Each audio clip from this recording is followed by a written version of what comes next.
સુખાવસાને ઇદમેવ સારમ. સુખ જીવનમાં આવે તો માનો પરમાત્માની કૃપાથી આવે. દુઃખાવસાને ઇદમેવ જ્ઞેયમ. દુઃખના અંતમાં પ્રભુને જાણવા. આ તો મારો પરમ પ્રિય છે પ્રભુ, એને તો હું પરમ પ્રિય છું. એ મને દુઃખી ન કરી શકે, એ તો મને દુઃખોથી બચાવે છે, એને જાણવા યોગ્ય છે. અને દેહાવસાને ઇદમેવ જાપ્યમ. તો સુખના અંતમાં કોણે ભજ્યા? તો કે કુંતાજી. દુઃખના અંતમાં કોણે ભજ્યા? તો કે ઉત્તરાયણ. અને દેહના અંતમાં કોણે ભજ્યા? તો કે ભીષ્મજી. આ ત્રણેય પ્રસંગ પ્રથમ સ્કંદમાં. યુધિષ્ઠિરે નક્કી કર્યું પ્રભુ નથી તો રાજ્ય ભોગવવું નથી. પરીક્ષિતને રાજા બનાવ્યા, ઈરાવતી સાથે એમના વિવાહ થયા, રાજ્ય તિલક કર્યું છે. અને પાંચે પાંડવોએ દ્રૌપદી સાથે નક્કી કર્યું કે હવે હિમાલય તરફ પ્રયાણ કરીએ. પાંચે પાંડવો દ્રૌપદીને લઈને હિમાલય તરફ પ્રયાણ કરે છે. એક એક પાંડવ પડે છે અને સદગતિને પ્રાપ્ત થાય છે. અહીંયા પરીક્ષિત રાજા બન્યા. પાંડવોના સંસ્કાર છે, અને સંસ્કાર કેવલ આપવામાં નથી આવતા, ઘણાને સંસ્કાર લોહીમાં મળતા હોય. તમારા શરીરમાં વૈષ્ણવનું લોહી વહે. જેમ અમે ગૌરવ કરીને કે અમે વલ્લભ કુળના બાળક, વલ્લભ કુળના, એમ તમારે પણ ગૌરવ કરવાનું, તમે પણ વૈષ્ણવ કુળના છો. સાધારણ વાત નથી. કેટલા જન્મોના પુણ્યો તમે કર્યા હશે કે આ જન્મમાં વૈષ્ણવના કુળમાં તમારો જન્મ થયો. સુચિનામ શ્રીમતામ ગેહે, એમ ગીતાજીમાં ભગવાન કહે છે. આ કોઈ અકસ્માત નથી, આ ભગવાનનું આયોજન છે કે તમારો જન્મ એવી જગ્યાએ થાય જ્યાં ભક્તિ કરવાની બધી સુવિધાઓ તમને મળે. આપણે એવા કુળમાં જન્મ થયા કે જ્યારે પહેલું અન્ન મોઢામાં નાખ્યું તો ઠાકોરજીની પ્રસાદી વસ્તુ નાખી. બોલતા શીખ્યા તો રાધે રાધે બોલતા આપણા વડીલોએ શીખવાડ્યું. ચાલતા થયા તો આંગળી પકડીને પહેલા હવેલીના પગથિયાઓ આપણને ચડાવે. આવા સંસ્કારોને લઈને આપણે મોટા થયા છે. આ એમને થતું નથી, આ કોઈ અકસ્માતથી થતું નથી. આ તો કેટલા જન્મોના પુણ્યો સંચિત થાય ત્યારે કોઈ ભક્તના ઘરે આપણો જન્મ થાય, ત્યારે કોઈ વૈષ્ણવના કુળમાં આપણો જન્મ થતો. પરીક્ષિતને લોહીમાં સંસ્કાર. એમ વાર્તા કહેતા ને કે એક ઘોડાનું બચ્ચું જન્મ તો લીધું પણ એની આંખ ફૂટેલી હતી. એટલે એની માને પૂછ્યું કે મારી આવી આંખ કેમ? તો કે એકવાર રાજા મને યુદ્ધમાં લઈ ગયો અને પોતાના પગનો પ્રહાર મારા ઉપર કર્યો, અને ત્યારે તું મારા કુખમાં હતો અને એના પગનો પ્રહાર એવો વાગ્યો કે તારી આંખ આવી થઈ ગઈ. અને પેલા ઘોડાના બચ્ચાને મનમાં વેર બંધાયું કે એકવાર લાગ આવશે ને તો રાજાને છોડીશ નહીં. એને કારણે મારી આવી દશા થઈ. એક આંખ ફૂટી ગઈ અને બચ્ચું મોટું થયું. ઘોડા એક શક્તિશાળી ઘોડું બન્યું અને સામેના રાજાએ ચડાઈ કરી અને રાજાએ આના ઉપર સવારી કરી યુદ્ધના મેદાનમાં લઈ ગયો. ચારે બાજુ ઘેરાઈ ગયો રાજા, અને હવે ચારે બાજુથી દુશ્મનો મારી નાખે એવી દશા. અને પેલાને થયું કે મારે તો બદલો લેવાનો સમય આવ્યો છે. રાજા ગમે તેટલી લગામ ખેંચે તો દોડી શકશે, એટલે દુશ્મનો મારી નાખશે, બદલો ચૂકતે થઈ જશે. જ્યાં ચારે બાજુથી ઘેરાયો અને હથિયારો ઉગામ્યા અને રાજાને મારવા જાય. નક્કી કર્યું હતું આ ઘોડાએ કે નહીં દોડું, પણ સમય આવે એવી છલાંગ મારી એક પર્વતથી બીજે પર્વત, અને રાજાને બચાવીને દોડીને લઈ આવી. અને જ્યારે પાછો માની પાસે આવ્યો ત્યારે માને પ્રશ્ન કરે છે કે માં, મારે તો રાજા જોડે બદલો લેવાનો હતો, મેં તો નક્કી કર્યું હતું નહીં દોડું, છતાંય કૂદકો મારીને બચાવી કેમ એને હું લાવ્યો? ત્યારે માએ કહ્યું કે તારા લોહીમાં બચાવવાના સંસ્કાર છે. તું ગમે તેટલા નિર્ણયો કર, પણ જેના લોહીમાં ઈમાનદારી હોય ને એ ક્યારે દગો ન કરી શકે. એમ હે વૈષ્ણવો, તમારા લોહીમાં ભગવાનની ભક્તિ વહે છે. તમે ભગવાનથી દૂર વધારે સમય નહીં રહી શકો, કારણ કે વૈષ્ણવનું લોહી વહે, એના કુળમાં તમારો જન્મ છે. તમે ગમે તેટલા ભટકીને આવો, ક્યારેક ને ક્યારેક તો ઠાકોરજી આગળ જ્યારે માથું નમાવશો ને ત્યારે જીવનમાં શાંતિની પ્રાપ્તિ થશે, કારણ કે વૈષ્ણવી ખાનદાનમાં. પરીક્ષિત રાજા આદર્શ રાજા છે, ધર્મ અનુકૂળ શાસન કરે છે. એકવાર નગરચર્યા કરવા માટે નીકળે અને એક દ્રશ્ય જોયું કે એક પગ ઉપર એક બળદ ઉભો છે. એક શૂદ્ર રાજા એને મારી રહ્યો છે. બાજુમાં એક ગાય ઊભી છે અને બળદની આવી દુર્દશા જોઈ એ ગાય રડી રહી. રાજાને થયું કે મારા ધર્માનું કુલ રાજ્ય શાસનમાં આવું પાપ, આવું સહન નહીં કરે. જો જે રાજ્યોમાં પાપ વધે છે ત્યાં ભાર વધે. પૃથ્વીનો ભાર સંખ્યા વધવાથી નથી વધતો, પાપ વધવાથી વધે. અને એટલા માટે પાપ પુણ્યનો પણ વિચાર કરવો જોઈએ. થયું કે મારા રાજ્યમાં પાપ. તુરંત રાજાને બાંધ્યો, પકડ્યો, કહ્યું કે તું કોણ છે, તારો પરિચય આપ. અને રાજાએ કહ્યું હું કલયુગ છું. ભગવાન સુદામ પધાર્યા એટલે મારો આવવાનો સમય થયો. અરે મારા રાજ્યમાં તું ના રહી શકે. મહારાજ, સમયને કોઈ રોકી શકતું નથી. હવે મારો સમય થયો છે. હું આપની શરણે છું. આ બળદ બીજું કોઈની ધર્મ છે, આ ગાય બીજું કોઈની પૃથ્વી છે. 4 ચરણમાંથી 3 તૂટ્યા ને એક પર ઉભો છે. રાજાએ 3 ચરણ જોડ્યા અને ધર્મનું ઉત્થાન કર્યું. કલિયુગે શરણાગતિ સ્વીકારીને કહ્યું કે હું તમારા શરણમાં છું અને શરણાગતની રક્ષા કરવી એ રાજાનો ધર્મ છે. મને રહેવાના સ્થાન આપો. રાજાએ વિચાર કર્યો કલિયુગમાં એમ તો અનેક અવગુણ છે, એક સૌથી મોટો સદગુણ છે કલવ કેશવ કીર્તન. કેવળ ભગવાનનું નામ લેવા માત્રથી કલિયુગમાં કૃપા થાય છે. એટલે કહ્યું જા કલિયુગ, તને રહેવાના હું 4 સ્થાન આપું છું. સૌથી પહેલી જગ્યા આપી રહેવાની કલિયુગને, જ્યાં દ્યુતમાં કલિયુગ, જ્યાં જુગાર રમાય ત્યાં કલિયુગ છે. કલિયુગ એટલે ક્લેશ. બીજું કહ્યું હિંસામાં કલિયુગ, જ્યાં હિંસા થાય ત્યાં કલિયુગ. ત્રીજું પાનમાં વ્યસનમાં કલિયુગ અને ચોથું કહ્યું વ્યભિચારમાં કલિયુગ. આ 4 તને રહેવાની જગ્યા આપું. આ કલિયુગ કહેવા લાગ્યો આ તો 4 ખરાબ સ્થાન છે, કોઈ તો સારી જગ્યા આપો રહેવાની.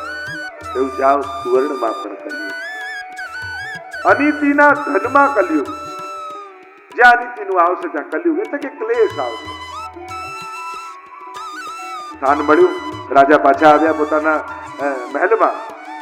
સુતા સુતા વિચાર કરે છે કે રાજા હું બન્યો ત્યાર પછી ક્યારે તોશાખાનું જોયું નથી, ભંડાર જોયો નથી.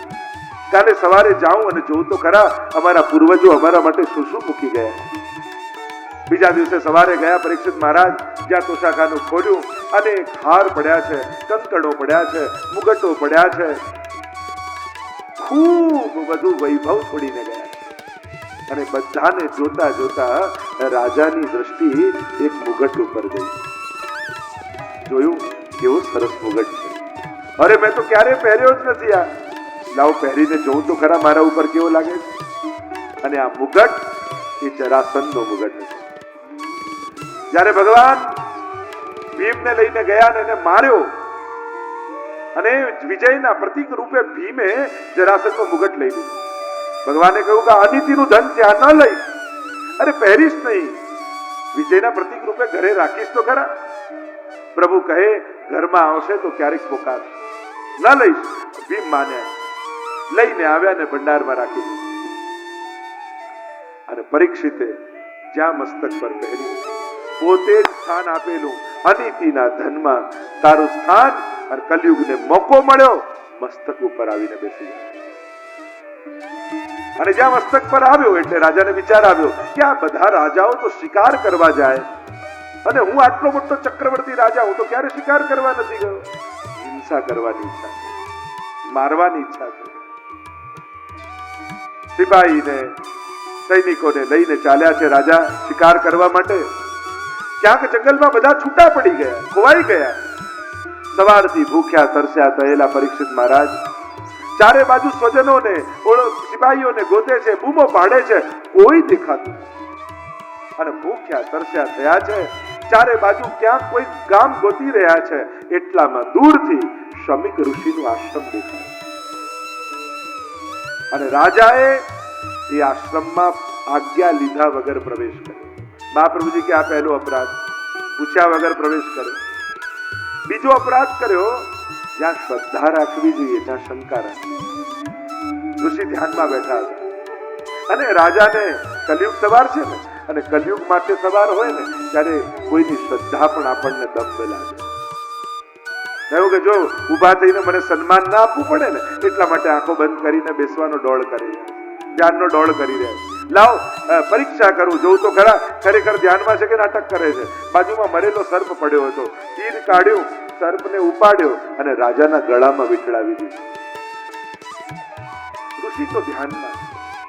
રાજા પાછા પોતાના મહેલની તરફ પ્રયાણ કર્યું, પણ શ્રમિક ઋષિના પુત્ર શૃંગી ઋષિને સમાચાર મળ્યા કે મારા પિતાનું રાજાએ આવું અપમાન કર્યું, નહીં માફ કરું, ક્ષમા નહીં કરું. હાથમાં જલ લીધો, અભિમંત્રિત કર્યું અને શ્રાપ આપતા શૃંગી ઋષિએ કહ્યું, મહારાજ તમે તો મરેલો સર્પ મારા પિતાના ગળામાં નાખ્યો, પણ હું શ્રાપ આપું છું, આજથી 7મે દિવસે જીવતો તક્ષક નાગ આવી તમને દંશ દેશે, તમારું મૃત્યુ થઈ જશે. જ્યારે ઋષિને ખબર પડી કે પુત્રએ આવો શ્રાપ આપ્યો છે, સમજાવ્યા કે રાજા તો ધર્મશીલ છે, કલયુગ માથે સવાર હતો એટલા માટે આવું થયું છે. જાઓ કોઈ જઈને સમાચાર આપો રાજાને કે એને શ્રાપ લાગ્યો. શિષ્યોને મોકલ્યા છે. મહારાજ સિંહાસન પર બિરાજમાન છે, મુગટ કાઢ્યું, ભૂલનું જ્ઞાન થયું. અરે મેં આ શું કર્યું? ઋષિ ઉપર સર્પ નાખ્યો? આ તો મારાથી બહુ મોટી ભૂલ થઈ ગઈ. અને જ્યાં આ વિચાર કરતા હતા એટલામાં ઋષિના શિષ્યો આવ્યા અને સમાચાર આપ્યા, મહારાજ આપને શ્રાપ લાગ્યો છે, આજથી 7મે દિવસે જીવતો તક્ષક આવીને આપને દંશ દેશે, આપનું મૃત્યુ થઈ જશે. અને જ્યાં સમાચાર સાંભળ્યા, સાંભળતાની સાથે શોકાતુર ન થયા, વૈરાગ્ય જગાવ્યું. હવે જવાનું છે, નક્કી છે, મરણથી કોઈ બચી શકતું નથી, પણ મારે તો મૃત્યુને મહોત્સવ બનાવવો. મારે મરીને નથી જવું. જો ભાગવતની કળા શું છે, ભાગવત શું શીખવાડે છે? આખી દુનિયા મરીને દુનિયામાંથી જાય, અને ભાગવત શીખવાડે છે મરીને ન જાઓ, જીવનનો ઓડકાર લઈને જાઓ, જીવીને જાઓ. આપણે તો જીવીને જવું છે, મરીને નથી જવું. એવી રીતે પૂર્ણ રીતે જીવીએ કે જીવનનો ઓડકાર લઈને દે છોડીએ કે હા અમે જીવીને જઈ રહ્યા. મોટા ભાગે આપણે કહીએ આ મરીને ગયા, અને ઘણા માટે એમ કે આ જીવી ગયા. જીવનનો ઓડકાર લઈને જવાનું. 7 દિવસમાં મૃત્યુ થાય એમ કેમ કહ્યું? અને બધા પાસે 7 જ દિવસ છે, સોમથી રવિ. 8મો દિવસ કોની પાસે? આ શ્રાપ તો બધાને લાગેલો છે. ફરક એટલો કે પરીક્ષિત મહારાજને સમાચાર મળી ગયેલા અને આપણી પાસે કોઈ સમાચાર નથી કે કાલે શું થવાનું. એટલે આપણે તો વધારે સજાગ થવાનું. પરીક્ષિતને તો ખ્યાલ છે કે 7 દિવસ મને કઈ થવાનું નથી, મારું મૃત્યુ તો 7મા દિવસે છે. અને આપણને તો એક ઘડીની ખબર છે. ચિંતા કરતા પણ ચિંતન કરે. 7 દિવસ છે તો એવો કોઈ મહાત્મા મને મળી જાય કે 7 દિવસમાં મારો ઉદ્ધાર કરી દે, 7 દિવસમાં મારું કલ્યાણ કરી દે. 7 દિવસમાં કેમ શ્રાપ આપ્યો? કારણ કે ગળામાં સર્પ નાખ્યો એટલે 7 દ્વાર ખુલ્લા રહી જાય. માથે સર્પ નાખ્યો હોત તો હમણાં ને હમણાં મરી જાવ, હમણાં ને હમણાં તક્ષક દંશ એવો શ્રાપ લાગે.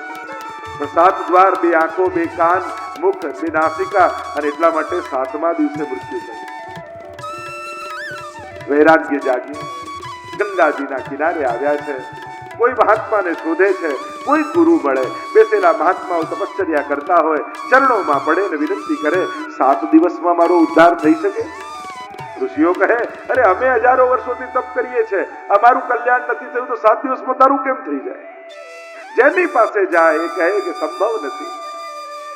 પણ જ્યારે હૃદયમાં સાચા અર્થમાં કોઈ ગુરુની શોધ કરીએ ને, દિલમાં એમ થાય કે કોઈ સદગુરુ જીવનમાં જોઈએ છે કે જેને મારા અંતઃકરણની વાત કરી શકે, જેના આશીર્વાદથી ભવભવના ફેરા મટી જાય, એવો કોઈ સદગુરુ મળે. અને જ્યારે સાચી શોધ જીવનમાં શરૂ થાય ત્યારે ભગવાન કોઈ ને કોઈ ગુરુને મોકલી દેતા હોય. અને જ્યારે પરીક્ષિત મહારાજ શોધી રહ્યા છે, કોઈ સદગુરુની શોધ કરે છે, એ જ ક્ષણે તત્રા ભવદ ભગવાન વ્યાસ પુત્ર. એ સમયે વ્યાસના પુત્ર સુખદેવજી પ્રગટ થયા છે. સામેથી આવતા દેખાયા. કમળની પાંખુડીઓ જેવા નેત્ર છે, વિશાળ વક્ષસ્થળ છે, આજાન બાહુ છે, લાંબા લાંબા કેસ છે, દિગંબર અવસ્થામાં છે, તેજ દૈદીપ્યમાન થઈ રહ્યું છે.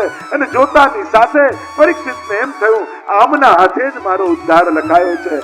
દોડતા દોડતા દોડતા ગયા, ચરણોમાં પડ્યા અને કહ્યું 7 દિવસમાં ઉદ્ધાર થઈ શકે?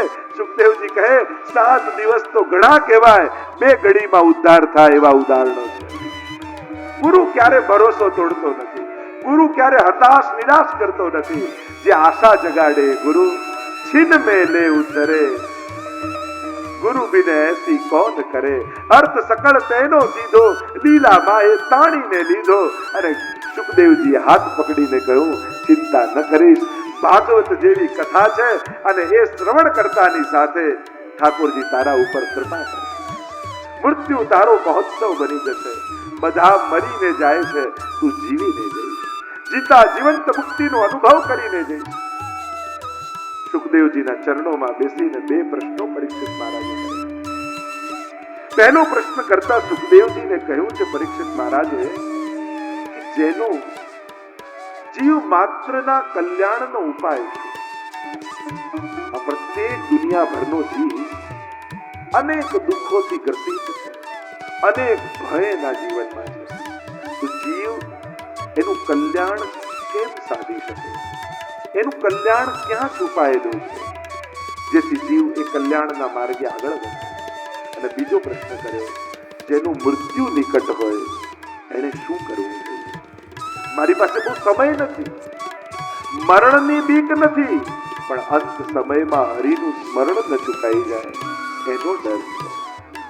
અષ્ટસખાઓની વાર્તામાં પણ જુઓ ને, જ્યારે ગુસાઈજી નિકટ પધારે ને પ્રશ્ન કરે, સુરદાસ ચિત્ત કી વૃત્તિ કહા, ખંજન નયન રૂપ રસ માતે, રાધે બેઠી તિલક. એક ભગવતીના તમે પ્રસંગોમાં જો, છેલ્લો સમય હોય અને આવીને પ્રશ્ન પૂછાય કે ચિત્ત ક્યાં છે, અને યુગલ સ્વરૂપની અલૌકિક લીલામાં ચિત્ત હોય. છેલ્લી ઘડી બહુ મહત્વની છે, પણ છેલ્લી ઘડીએ પ્રભુ યાદ આવે એ સાધારણ નથી. જીવનભર જેણે હરિનું નામ લીધું હોય એને છેલ્લે સમયે પ્રભુ યાદ આવે.